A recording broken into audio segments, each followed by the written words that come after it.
Una sombra que nace desde lo más profundo de la desesperación regresa. ¿Puedes decir mi nombre? Mi nombre se compone de letras olvidadas. Mi nombre es como el viento, lento y tranquilo. Sin embargo, cuando el momento lo requiere se vuelve una tormenta. Sombras de dioses antiguos recorren lo que antaño era su creación.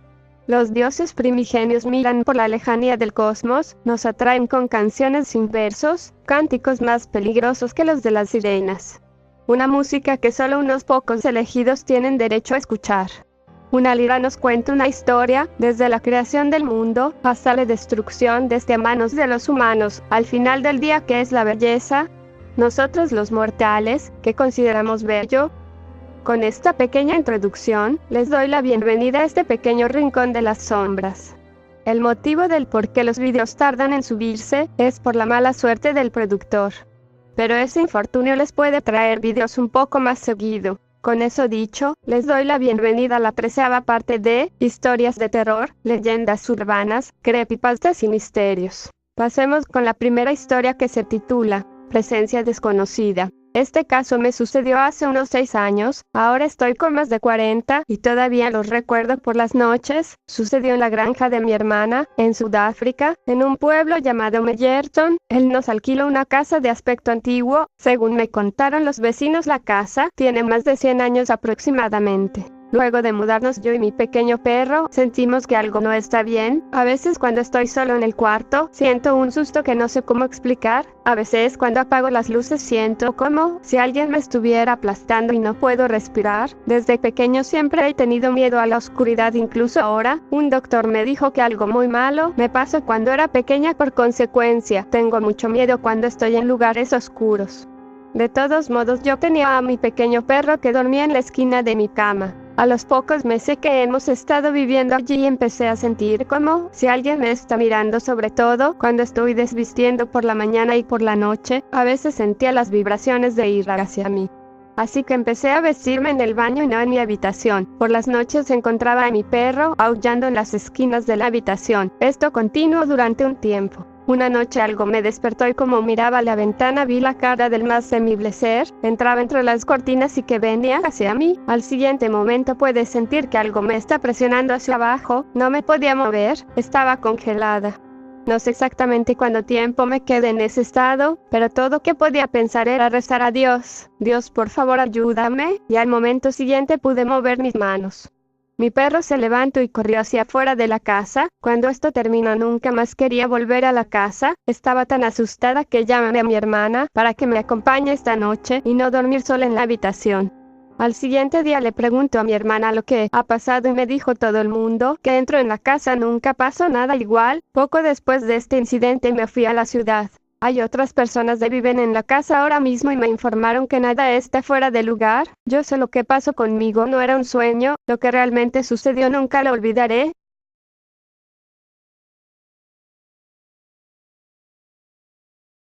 Letras de la noche migran mi ser, un sueño extraño al cual acudí. Mi mente detecta el peligro, pero mis piernas no se detienen. No miro, ni escucho nada, simplemente siento que algo no está bien. Ideas de la muerte vienen a mi mente, como abejas enojadas torturan mis oídos. No sé si temor, miedo, solo sé que camino a la nada. Jeje, algo me dice que seguiré así por un buen rato. Pero ahora les contaré otra historia, hasta que mis colegas se dignen en llegar. En Argentina, allá por 1976, en la época del golpe militar, yo trabajaba para una empresa transportadora que mayormente realizaba viajes a Santiago del Estero y a la provincia de Santa Fe. En una oportunidad, manejando por la Ruta 9, pasando a la localidad de Loreto, en dirección a Santa Fe, tuve una experiencia que me cambió la vida para siempre. Atravesar aquella ruta para esa época era realmente una odisea. Una ruta muy oscura y con poco mantenimiento. Llegando al límite de la provincia veo un jeep militar que me detiene para un control. Esto era algo muy común, estábamos en un gobierno de facto. Unos pocos kilómetros más adelante, luego de superar el control, se largó una lluvia torrencial. Así que me vi forzado primero a disminuir la velocidad, poner las luces balizas, hasta encontrar un lugar en la banquina para poder estacionar mi camión. La caída del agua era tan intensa que prácticamente la visibilidad era nula. Luego de unos metros, comienzo a ver que la banquina se ensancha. Decido estacionar. Apago las luces del camión. No se veía nada, solo se escuchaba la lluvia. Unos pocos metros más adelante, veo un árbol muy grande. El viento era tan fuerte que pensé que por poco se rompían las ramas del árbol. Luego de transcurrida una hora, la tormenta había cesado. Seguía lloviendo, pero se veía un poco más. Algo de pronto me llamó la atención. Vi como una rama muy grande de ese árbol se comenzó a mover de una forma muy rara. Hice un esfuerzo para fijar la mirada ahí, y pude apreciar que en la punta de esa rama había una tela de color negro que se ondeaba por el viento. Me pareció extraño no haberme percatado anteriormente. No sé por qué, prendí las luces altas, y allí la vi. Una mujer en cuclillas sobre la rama del árbol. La tela que flameaba era parte de sus vestiduras. Esta levantó su rostro, saltó del árbol, y comenzó a caminar hacia mí. En mi desesperación decidí colocarle los seguros a la puerta. Pude ver, aterrado, un rostro demacrado, pálido, con dos cuencas oscuras en las órbitas de los ojos, la piel pegada a sus huesos. Arranqué el camión lo más rápido que pude. Salí de ahí. Quería aumentar la velocidad, pero la tormenta me impedía hacerlo. Después de unos 20 minutos de manejar, una voz, proveniente de la cabina de atrás, la que se usa para descansar en viajes largos, me llamó por mi nombre. Carlos. Imaginen el terror que sentí, una ruta desolada con nadie a quien recurrir. Lo más espantoso es que por el espejo retrovisor podía ver en la cabina la cabeza de esa mujer mirándome y riéndose. Jamás en mi vida sentí tanto miedo. Sin darme cuenta, comencé a acelerar el camión a fondo, hasta que en un momento, una mano me toma mi hombro y comienzo a forcejear con ella. Perdí el control del camión y terminé volcando. Me salvé por tener el cinturón de seguridad. Atrapado en la cabina del camión, veía cómo aquella mujer asomaba su rostro por la ventanilla del acompañante. Un rostro inexpresivo, que me miraba como si fuera la propia muerte, que venía a reclamarme. Solo rezaba un Padre Nuestro de la impotencia. Cuando dije amén, la mujer desapareció repentinamente. Empiezo a escuchar sonidos, una sirena, y una camioneta de la cual bajan dos hombres que empiezan a gritar: «Si hay alguien con vida que hable, por favor». Al cual con mucho esfuerzo por reincorporarme contesté: «Acá». Me socorrieron. Me preguntaron qué había pasado. En primer momento no quise decir nada sobre esa aparición, por miedo de que me creyeran loco. Uno de los hombres se quedó conmigo, mientras que otro fue hacia el control militar a buscar ayuda. Como a la hora y media, regresa el camionero con 4 militares, un sargento y 3 soldados rasos. Después de practicarme primeros auxilios me preguntan qué pasó. Les cuento con mucho detalle. Uno de los soldados me cuenta que una hora antes había pasado por el control una pareja que volvía de Santa Fe, se detuvo y explicó cómo una mujer se cruzó en la ruta poniéndose en el medio de la carretera. Pudieron esquivarla por poco, pero el auto extrañamente empezó a fallar, y se les quedó. Estando los 7 reunidos, yo, los 2 camioneros y los 4 militares, como a 30 metros de donde estábamos, escuchamos de pronto un grito espeluznante de una mujer. Al apuntar con los reflectores, vimos a una mujer parada en el medio de la ruta, la cual se encorvó y comenzó a caminar hacia los matorrales, desapareciendo allí. Todos nos quedamos sin habla, impactados por esta situación paranormal. Desde ese día, nunca más quise volver a manejar de noche solo.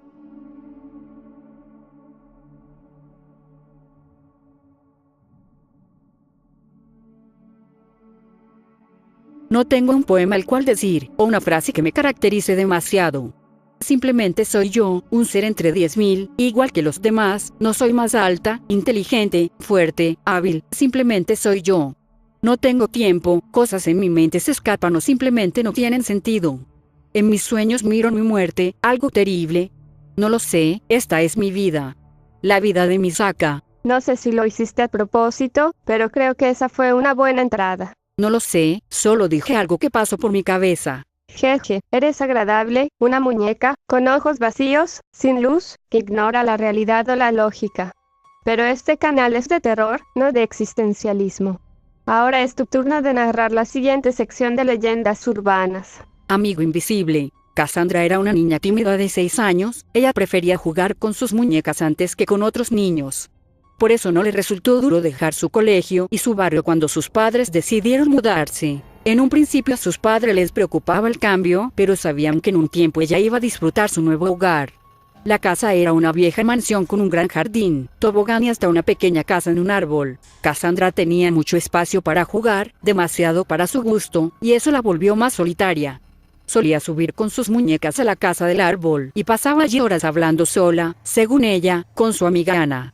Los padres no le prestaron mucha atención, pensaban que eran normales los amigos imaginarios a esa edad, y que cuando terminen las vacaciones iba a hacer nuevos amigos en la nueva escuela. Con el tiempo el comportamiento de Cassandra fue cada vez más extraño.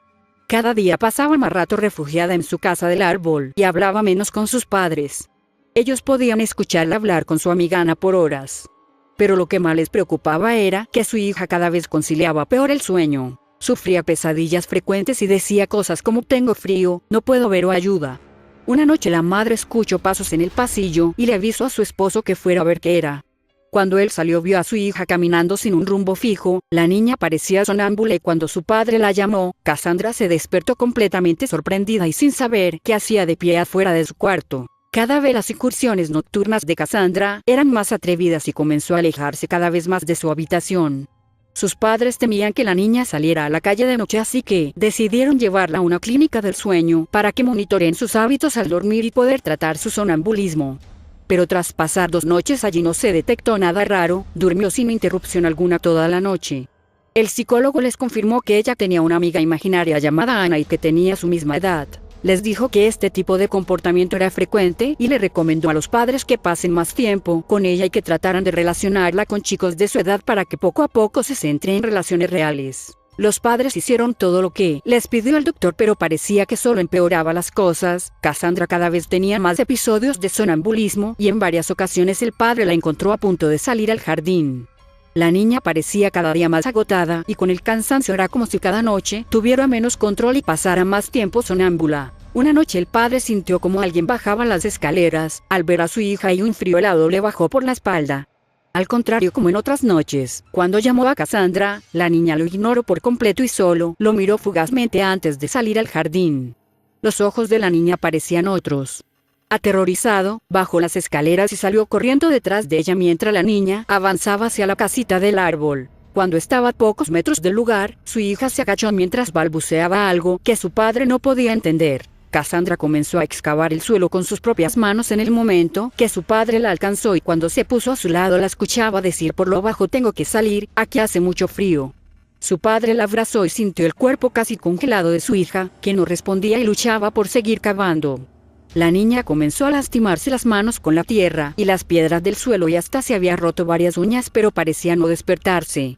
El padre no sabía qué hacer para que su hija lo escuchara. El padre, en un instante de lucidez, decidió dejar de llamarla por su nombre y la llamó Ana. En ese mismo instante la niña dejó de intentar escaparse y se lo quedó mirando fijo. Ana, ¿eres tú?, dijo el padre. La niña lo miró fijo durante unos segundos y luego se desmayó. Al instante abrió los ojos nuevamente y esta vez era la misma Cassandra, que parecía sorprendida de encontrarse en los brazos de su padre en el jardín, en el medio de la noche y con un gran dolor de manos. La llevó con su madre para que la limpie y le cure las manos mientras que él bajó con una linterna y una pala al jardín. Sabía que tenía un asunto pendiente. Al llegar al pozo que había empezado a cavar su hija, sintió un gran escalofrío, intuía que se encontraba cerca de la explicación al comportamiento de su hija por las noches. Comenzó a cavar y a los pocos minutos se encontró con algo que le llamó la atención.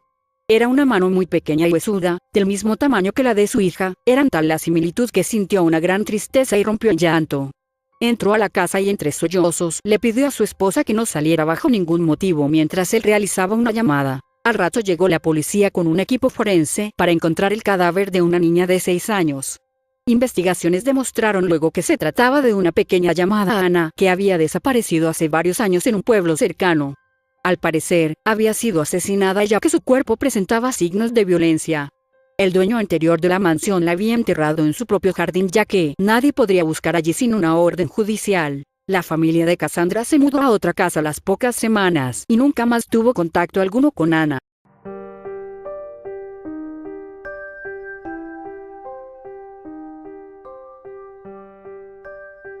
¿Qué es imaginación? Se dice que es lo que un niño puede ver y escuchar, sin embargo, cuando un adulto dice escuchar y mirar cosas que nadie más puede ver se le llama loco. En el mundo existen todo tipo de locos. Si te dijera que todas las noches hablo con alguien que no está en este lugar, que lo escucho y tengo la certeza de que existe, y luego me preguntases cómo se llama, te diría: Dios. La locura es algo propio de todo y todos. Solo vemos lo que queremos ver y escuchamos lo que queremos oír. ¿Qué es realmente ser humano? Los humanos son seres orgullosos, dañan a otros, son conscientes de su mal, pero no hacen nada para remediarlo. Este mundo insignificante, que cada día se muere. Aquellos que merecen morir viven y aquellos que merecen vivir mueren. Este mundo es ilógico, incoherente, somos juguetes de un Dios. Si Dios existe, no somos nada para Él. El miedo es solo lo único que existe al final del día. Voces de mi pasado me susurran y gritan cosas que no puedo recordar. Bueno, alguien más ha llegado a nuestra reunión. Mientras mis compañeras dialogan sobre la existencia de Dios, seguiré con el segmento de leyendas urbanas. Tres hermanos. Estos hechos acontecieron hace algunos años en las cercanías de Vétera, un pueblo valenciano en el que antiguamente había un manicomio. En él se encontraban personas enfermas de distintos males psíquicos, trastornos en la personalidad, psicosis, paranoias, pero uno de sus pabellones estaba destinado en exclusiva a criminales, ya que los jueces en algunos casos habían decidido que era mejor que dichos criminales entrasen en una institución donde podían tratar sus problemas mentales antes que en la cárcel, donde seguramente lo único que se conseguiría es agravarlos. A unos 15 kilómetros del psiquiátrico vivían los hermanos García. Eran tres hermanos que se dedicaban al cuidado de unas pequeñas tierras que habían heredado de sus antepasados, los cuales siempre habían vivido por la zona. Juan, que así se llamaba el menor de los hermanos, siempre iba acompañado de su fiel perra Laika, que era un pastor alemán precioso que se habían encontrado perdida por una carretera cercana. Los tres hermanos compartían una humilde casa de labradores con una sola habitación en la que habían colocado 3 literas, un minúsculo aseo y una cocina de leña, típica de las zonas rurales.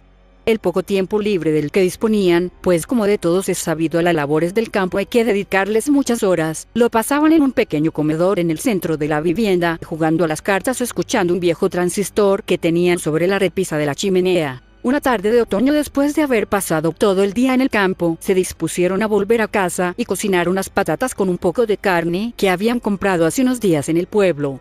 Una vez en casa, mientras Pedro preparaba la cena para Juan y para Román, que era el mayor de los hermanos, escucharon por la radio que Ricardo Ruiz Pérez se había fugado del psiquiátrico de Vétera y que podía andar por los alrededores. Ricardo Ruiz era un peligroso psicópata, al cual encerraron por el asesinato y violación de 5 menores. Tardaron varios meses en descubrir los hechos, pues él solía descuartizar a sus víctimas y echárselas de comer a una jauría de perros que tenía en una finca de Murcia. Los asesinatos de Ricardo fueron muy seguidos por el pueblo español, ya que entre sus víctimas se encontraban 3 hermanas de una misma familia, y esto conmocionó a la opinión pública. Los 3 hermanos se sintieron angustiados por la noticia, ya que ellos, como el resto de españoles, habían seguido las fechorías de Ricardo. Durante la cena, el tema de tertulia fue el recuerdo de los asesinatos y la poca seguridad que había en el psiquiátrico, ya que era incomprensible que se hubiese podido escapar un asesino como este. Sobre las 10 de la noche se prepararon todos para ir a dormir. En la habitación, Pedro dormía en la litera superior, Román en las del centro y Juan en las de abajo. Debajo de la litera de Juan dormía Laika, a la que le encantaba que Juan por las noches antes de dormir le rascase el lomo, y ella, como muestra de cariño, le lamía siempre la mano. Media hora más tarde estaban ya todos acostados y prácticamente dormidos por el cansancio acumulado del día anterior. Pasaron las horas y de repente algo sobresaltó a Juan. Había escuchado como el chirriar de la puerta, se mantuvo expectante durante unos segundos y luego introdujo su mano debajo de la cama para acariciar a su fiel amiga. Esta se lo agradeció como de costumbre, con unos lametones en la mano. Esto tranquilizó a Juan, ya que, si alguien intentase entrar en la casa, ella sería la primera en darse cuenta, y se volvió a dormir profundamente. Pasaron las horas y por la ventana del cuarto comenzaban a entrar los primeros rayos de luz a la diminuta estancia.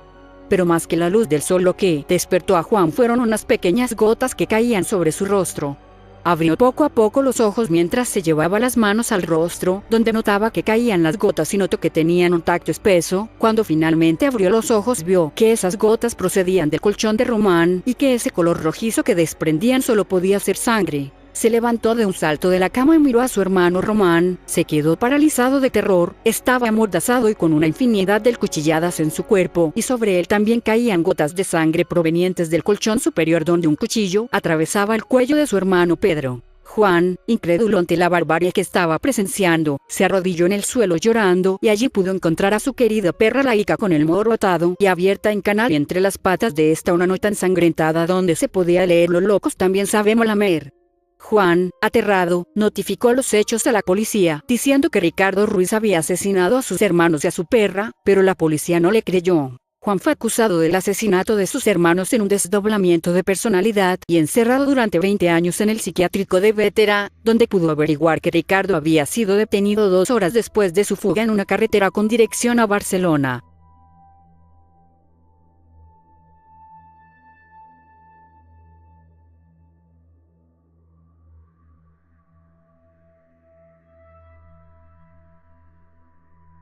Lágrimas recorren mis ojos, mis miedos salen a la luz como gotas de lluvia sobre una luna de papel. Miro un viejo árbol, pero no tengo miedo, solo quiero desaparecer entre mi sufrimiento y llanto. No tengo deseos de vivir, sin embargo, tampoco quiero morir.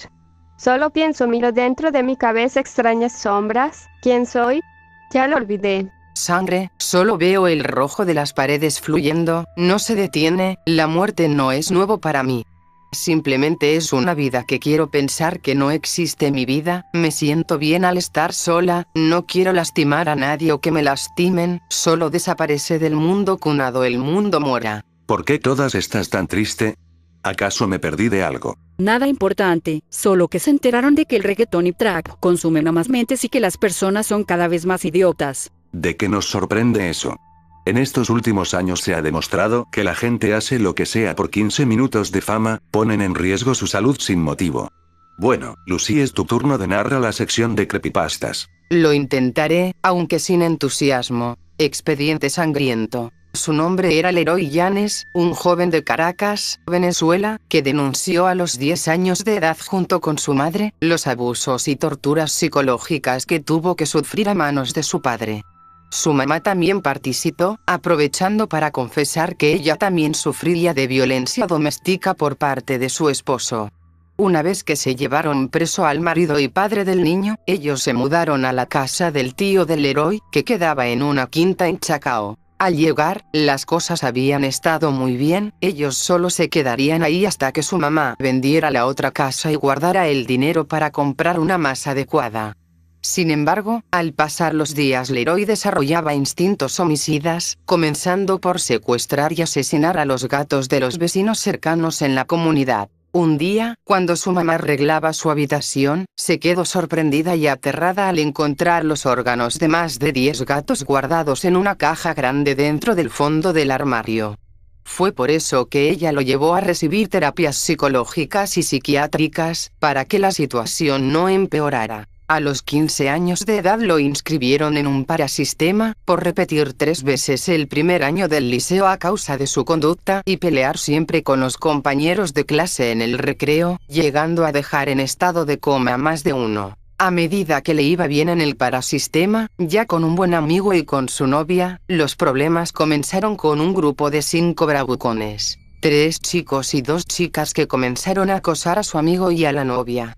Un día, Leroy faltó a clases y a la mañana siguiente, descubrió que su novia y su amigo habían sido retirados del plantel por culpa de los acosos y los golpes que recibían de los bravucones. Casualmente el día en que Leroy faltó, él, enfadado, pensó en una venganza para hacerlos pagar por lo que habían hecho.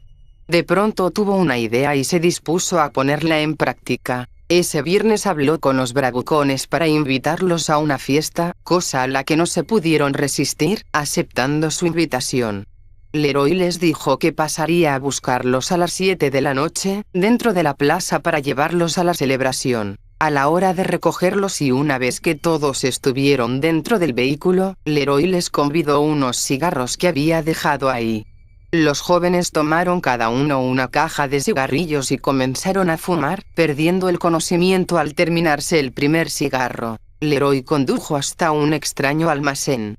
Dentro, Leroy subió al líder de la pandilla, a su novia y su mejor amigo a unas camillas, atándolos de los pies y de las manos, mientras que a la chica y al otro chico restantes los amarró en un par de sillas. Cuando los chicos de las camillas despertaron, vieron a Leroy riéndose y le pidieron que lo soltara. Él, callado y riendo, tomó una navaja y empezó a cortarle las arterias de las piernas al líder del grupo, para continuar haciendo una serie de cortadas en la cintura provocando que su dolor aumentara. El muchacho gritó mientras Leroy reía, disfrutando con su sufrimiento.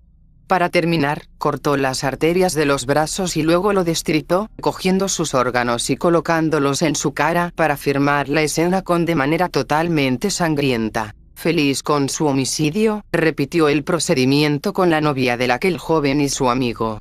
Disfrutando de la agonía, el dolor y el sufrimiento de los 3 chicos a los que torturó y mató. Leroy se dirigió a los 2 jóvenes que había amarrado en las sillas.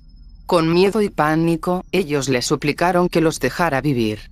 Leroy agarró una plancha y le pega al chico, a la vez que usaba un yesquero para hacerle quemaduras en piernas y rostro, dejándole fuertes cicatrices para los años futuros. A la chica la torturó con un soplete, quemándole los muslos y vientre, golpeándola con otra plancha para el cabello. Ambos, demasiado heridos por las torturas que sufrieron, fueron soltados por Leroy y recompensados con un teléfono para llamar a emergencias. La ambulancia llegó a la vez que los detectives y la policía para revisar la escena del crimen. El detective Humberto Uzcategui y su compañera Fernanda Quintero llegaron y vieron la espantosa masacre, la forma tan cruel y horrible en la que los jóvenes habían sido asesinados y la firma sangrienta que iba desde las cortadas de la cintura hasta las arterias en piernas y brazos, pasando por el destripamiento y por los órganos que adornaban sus rostros.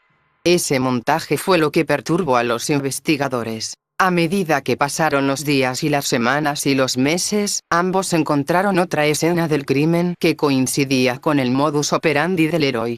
La diferencia era que a la víctima le habían desfigurado la cara, antes de dejar los órganos encima. Leroy era alto y estaba en forma, le gustaba dejar a sus víctimas en los basureros para provocar miedo, mientras que los detectives no encontraban ningún rastro de evidencia para dar con el autor de los crímenes. A medida que los asesinatos aumentaban, en su mayoría con estudiantes, los policías se habían visto obligados a formar un expediente que nombraron como Expediente Sangriento, cuyos crímenes no habían sido resueltos. A los 22 años de edad Leroy seguía cometiendo crímenes, siendo un chico independiente y expandiéndose a otros estados del país para despistar a las autoridades. Ahora, sus víctimas eran universitarios y trabajadores de centros comerciales. Los detectives habían estado investigando un caso sin solución durante 7 años. Humberto y Fernanda habían tenido pesadillas y perturbaciones sobre este crimen cruel, en el que las víctimas ascendían a más de 30 y los sobrevivientes de las torturas sádicas a 10. Era por eso que ambos habían dejado de investigar, cansados de seguir un caso que no tenía solución. Humberto informó a su jefe que su hijo Omar Uzcategui investigaría ahora el caso y sería el encargado del expediente. Con 27 años de edad y graduado con un título en psicología y criminología, él aceptó el caso como un reto. Desde entonces se dedicó a investigar a las primeras víctimas, los chicos del parasistema donde estuvo Leroy.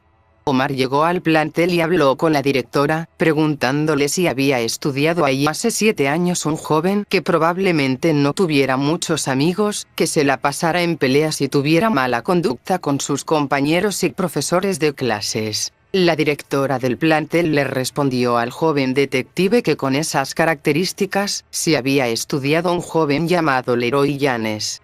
Buscó el expediente juvenil del muchacho, se lo entregó y en él, Omar leyó lo siguiente. El joven Leroy Llanes ha sufrido abusos físicos y verbales, así como torturas psicológicas a manos de su padre. Al terminar se dirigió a su colega. ¿Sabes? Estos tipos de abusos son típicos de un asesino sádico y despiadado a sangre fría. Creo que sufrió más abusos aparte de lo que ya había sufrido. De repente le dice el chico que recibe las llamadas de denuncias, que se reportó la desaparición de una chica de nombre Camila Gutiérrez, la cual trabajaba en una tienda de ropas en el centro comercial San Ignacio. La denuncia la hizo su amigo y ya llevaba desaparecida 2 horas. El detective miró su reloj y marcó las 4 p.m. Debía correr a contrarreloj para encontrar a la chica. Casualmente el teléfono de la chica tenía el GPS activado y su ubicación daba a un almacén abandonado en Mamera. La policía y el detective llegaron al lugar y cuando entraron, sorprendieron al héroe a punto de torturar a la chica. Omar lo arrestó y se lo llevó a la comisaría para interrogarlo y evaluarlo psicológicamente. El detective entró al cubículo en donde estaba esposado Leroy. Hola Leroy, supongo que estarás contento ahora que tus crímenes te harán famoso, ¿verdad?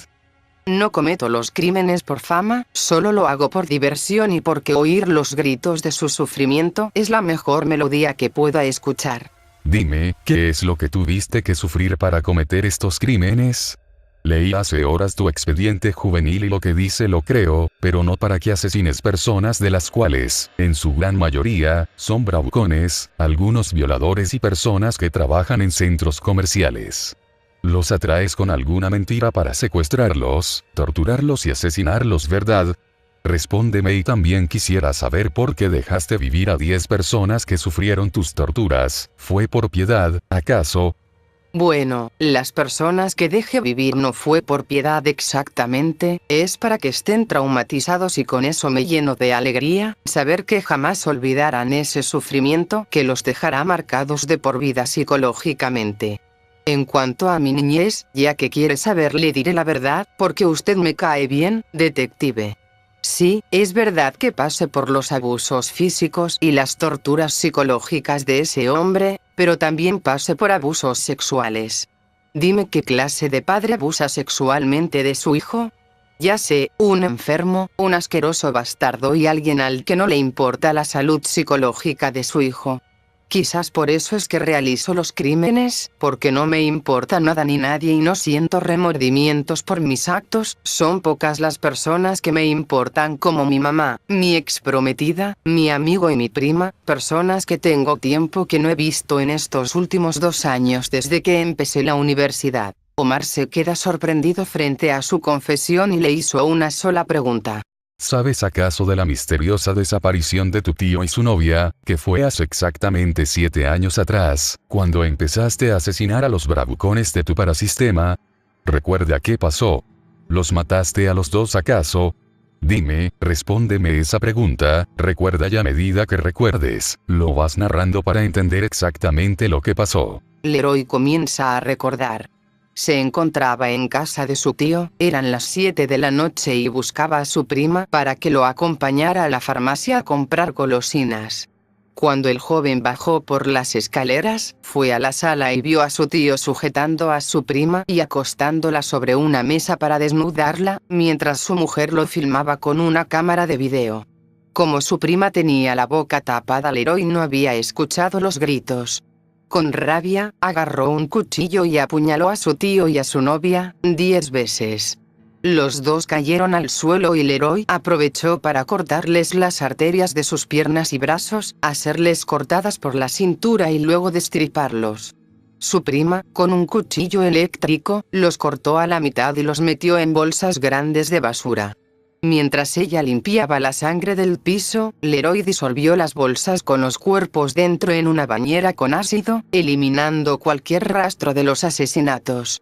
Agotado, Leroy faltó el martes a clase. Fue aquel martes en que faltó el joven, cuando los bravucones acosaron y golpearon a su novia y amigo.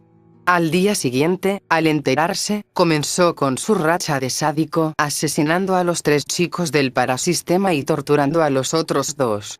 Y desde ahí continuó con sus homicidios hasta que fue detenido por el detective Omar. Este estaba sorprendido de saber que el primer crimen del héroe no había sido el de los 3 bravucones, sino que fue el de su propio tío y su prometida. Oh Leroy, solo para terminar de la conversación. Te preguntaré lo siguiente. A pesar de que te veo como alguien sin remordimientos, ¿crees en Dios? ¿Nunca has pensado en pedir perdón por tus actos? No creo en Dios, pero no niego su existencia y sé que Dios existe en la inocencia de cada quien.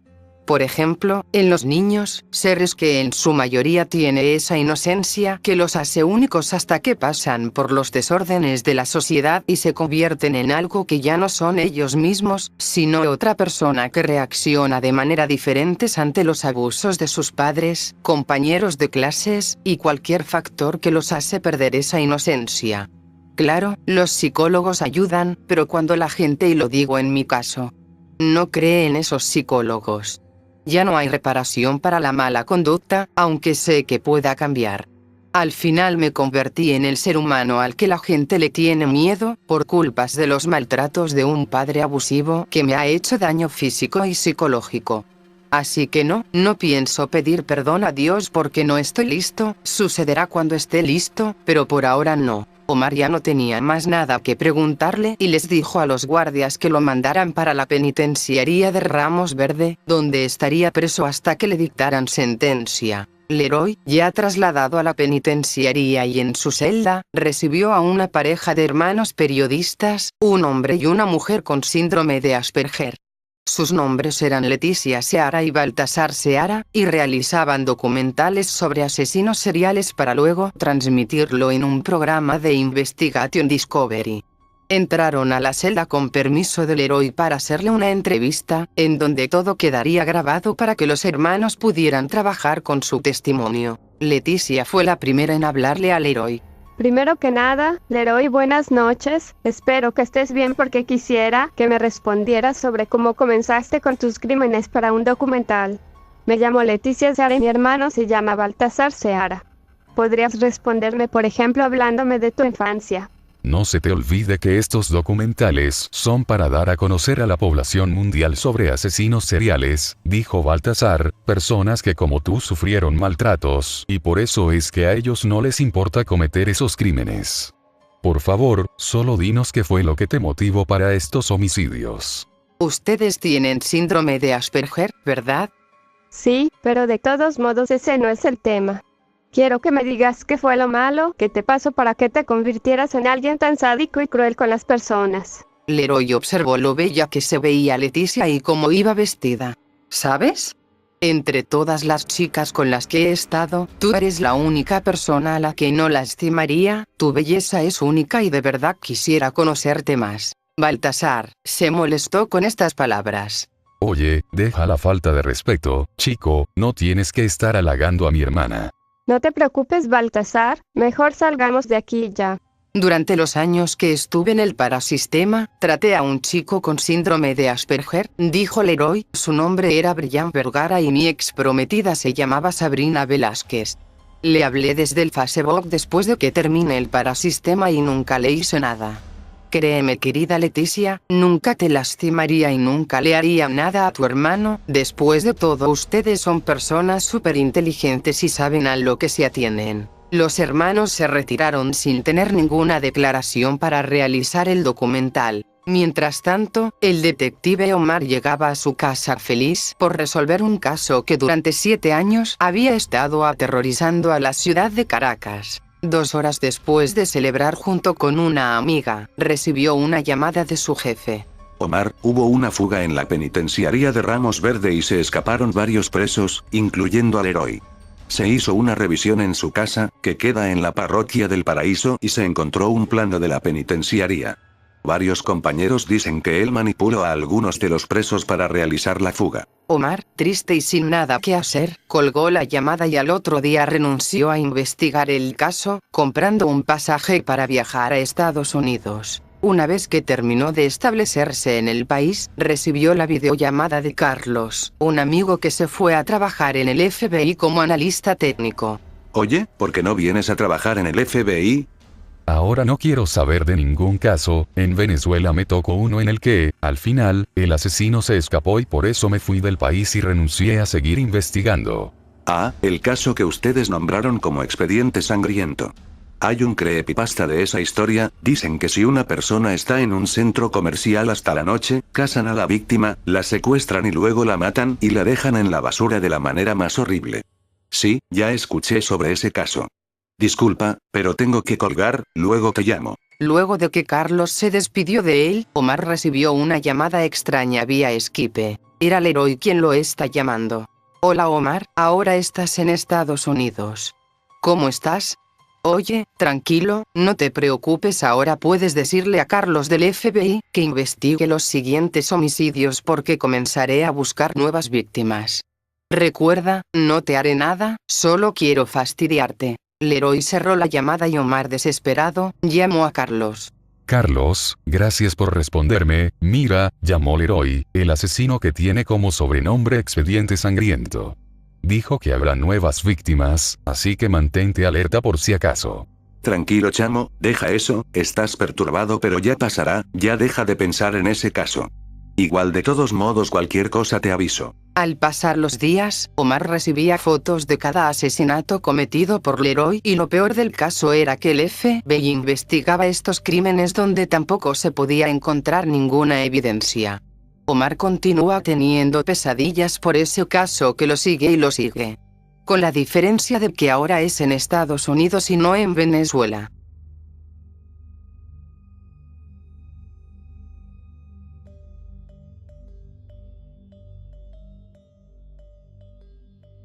Bueno, el ambiente se hizo más denso. Antes de que la oscuridad llene el lugar, terminaré con mi parte de creepypastas, el juego de la ventana. Ahora escúchame con atención, es muy importante que recuerdes todos los pasos si quieres jugar correctamente.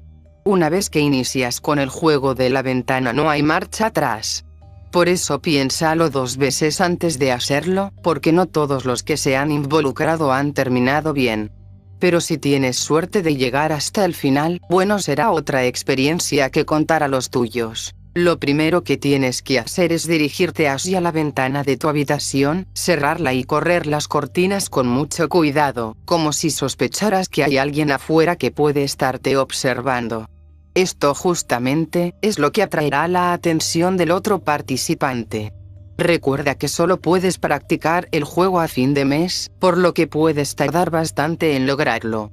Normalmente, se necesitan hasta 12 intentos para entrar el juego. Sí, puede llevarte todo el año, pero con un poco de suerte, si es que se le puede considerar así, podías conseguirlo alrededor de los 6 intentos. Así que no lo olvides, cierra tu ventana y corre las cortinas como si tuvieras miedo de algo allá afuera. Mira hacia ambos lados del vidrio con desconfianza. Compórtate como un paranoico. ¿Qué pasará una vez que lo consigas? Qué bueno que lo preguntes. Aquí empieza lo interesante. Para empezar, despertarás una noche tras escuchar un golpeteo en la ventana. No es una casualidad. No se trata de un sueño, ni tampoco de un ruido al azar. El otro te está observando ahora. Es así como sabrás que lo has logrado. No te muevas, ni te levantes de tu cama. Quédate quieto. Al principio, notarás que los golpecitos son muy suaves y lentos, pero luego se volverán más fuertes e insistentes. Él intenta asustarte. Golpeará tan fuerte que parecerá incluso que va a romper el vidrio, pero no te preocupes. No lo hará. Tampoco hay nadie que pueda escucharlo. Solo tú. Y de todas maneras, tampoco es como si alguien te pudiera ayudar. Insisto, una vez que estás dentro del juego, no hay salida hasta el final. No lo olvides, tienes que seguir haciéndote el dormido. Si te mueves, el otro conseguirá atravesar la ventana y no querrás averiguar lo que sucederá entonces. Así que ten cuidado de no delatarte. Hay muchas cosas que lo pueden hacer. Moverte demasiado, por ejemplo, taparte la cabeza con tus sábanas o abrir los ojos. Así que por nada del mundo te descuides. Habrá un punto en el que dejes de escuchar que toca. No te dejes engañar, es una trampa. Quiere que creas que se ha marchado, pero no es así. Nunca es así. El juego concluye cuando sale el sol, solo entonces podrás considerarte a salvo. Comprobarás que tu ventana sigue intacta y que nadie en casa se ha dado cuenta del escándalo. Y que tienes más suerte de la que pensabas. Si después de saber todo esto, aún te sientes con ánimos para jugarlo, estás bajo tu propia responsabilidad. No te lo recomiendo si no eres valiente. Buena suerte.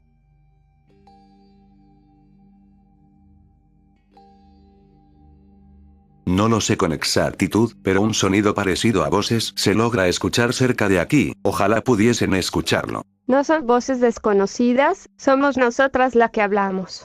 Son cuestiones que no te incumben. Es como un requiem, una misa para los muertos, cánticos llenos de lamento vienen del bosque. No tenemos miedo, porque jamás existimos como tal. Somos la invención de otro ser. Es un grandioso requiem, una música creada por los malditos, por los desdichados, por aquellos muertos olvidados. No pedimos una existencia, sin embargo. Queremos ser reconocidas de alguna forma, nos deshicimos de nuestros lazos. No hay nada en este mundo terrenal que nos importe. Solo escuchamos esta canción de la muerta, que nadie oirá. Ok. Por mi lado terminaré el video con la parte del misterio. La leyenda de Louran Medan. El mundo del mar resulta tan apasionante por la combinación de aventura y misterio con la que suele estar calafateado.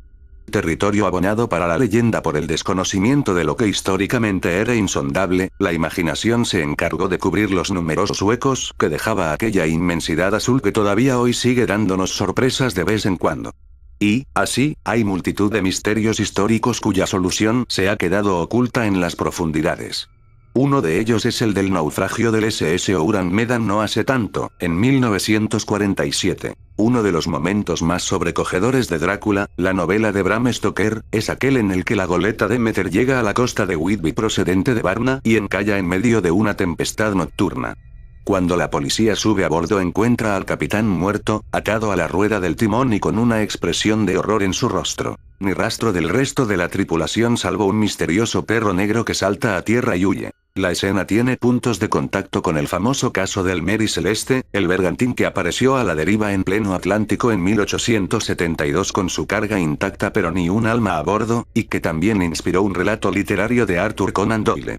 Y una especie de mixtura de ambos parece el enigmático caso de Louran Medan, un mercante holandés del que se dijo que tras un dramático show telegráfico fue encontrado con todos sus tripulantes muertos y el miedo grabado en sus expresiones. En junio de 1947 los vapores estadounidenses City of Baltimore y Silver Star, entre otros, navegaban por el estrecho de Malaca cuando recibieron una señal de socorro procedente de un buque llamado Louran Medan. El mensaje, enviado en código Morse, era tan desconcertante como inquietante. Sos de Louran Medan flotamos. Todos los oficiales, incluido el capitán, muertos en el camarote y en el puente. Probablemente toda la tripulación muerta seguían más signos pero confusos, sin sentido, hasta las espeluznantes palabras que ponían fin a la transmisión. Yo muero. El Silver Star localizó a Louran Medan y un equipo de rescate lo abordó para encontrarlo todo en aparente orden salvo en el terrible detalle de que la tripulación estaba muerta, incluido un perro, con caras desencajadas y posturas forzadas pero sin que ninguno de los cadáveres presentara signos de violencia. Cuando los marineros del Silver Star se disponían a preparar las maniobras de remolque, se desató un incendio en la bodega número 4 que empezó a provocar explosiones.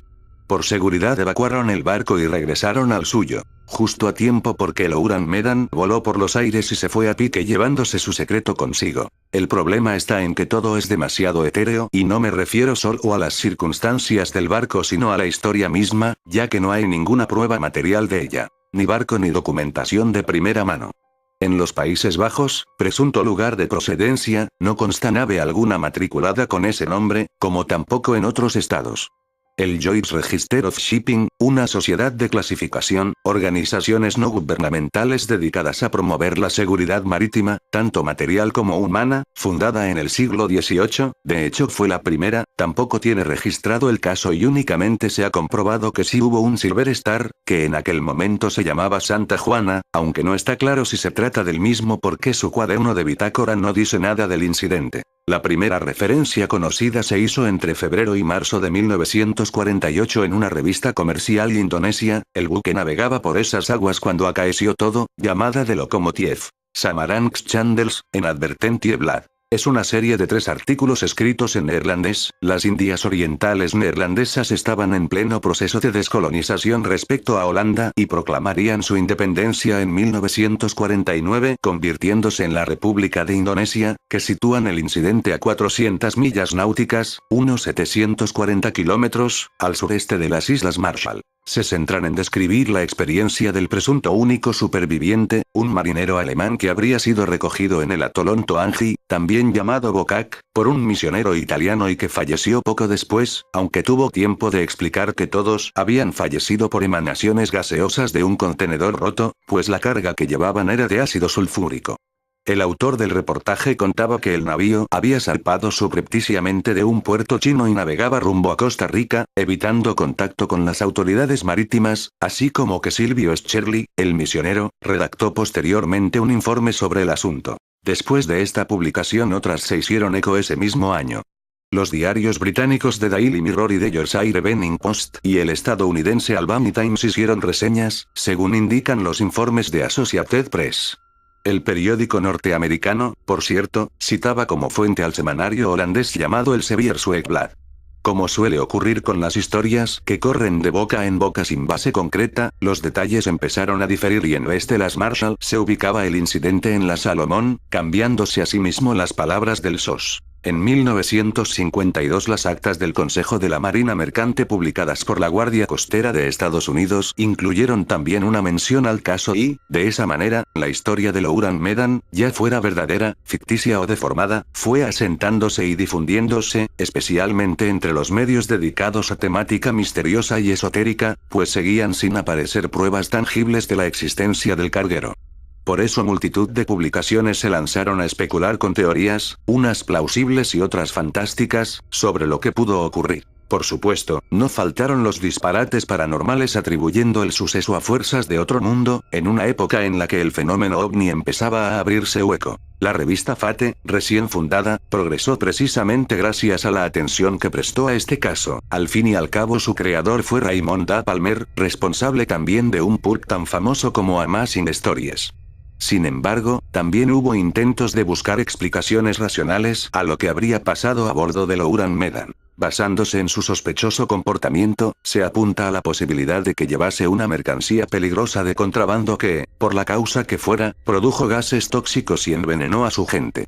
Ya vimos el episodio del superviviente que habló de ácido sulfúrico y algunos apuntan a que el mismo carbón de las calderas pudo incendiarse, o haber un fallo en dichas calderas, y el monóxido de carbono traer consecuencias fatales.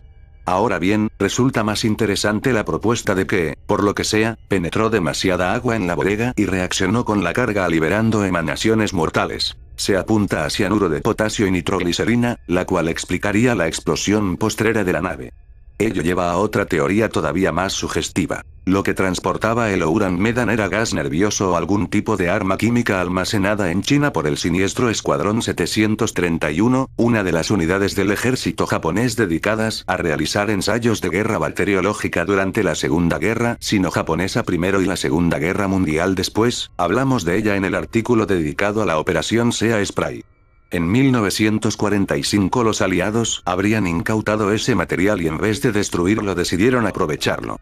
Para no dejar rastro oficial fletaron un buque que no matricularon y que se encargaría de trasladar ese agente a territorio propio, quizá a Estados Unidos, quizá a una isla del Pacífico.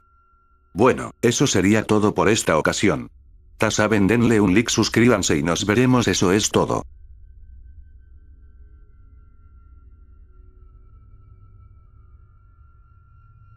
Jejeje, como si alguna vez fuese el video a terminar con eso. ¿Y de qué les gustaría hablar? No lo sé, solo quiero decir cualquier cosa, han pasado meses desde que no hacíamos un video. Te comprendo, además el flojo del productor apenas tiene ideas para hacer vídeos. Sin olvidar que todo es copy-paste. Él quiere poner los links de las páginas, pero cuando las buscas de nuevo, nunca recuerda de dónde las saco y se pierde todavía más. Ya lo sé, ¿qué tal un video de terror con nuestras propias historias de terror? Conociéndote serían historias realmente perturbadoras. ¿Y qué tal un video de lugares malditos? Eso es muy del 2012. Y entonces un video corto de pensamientos.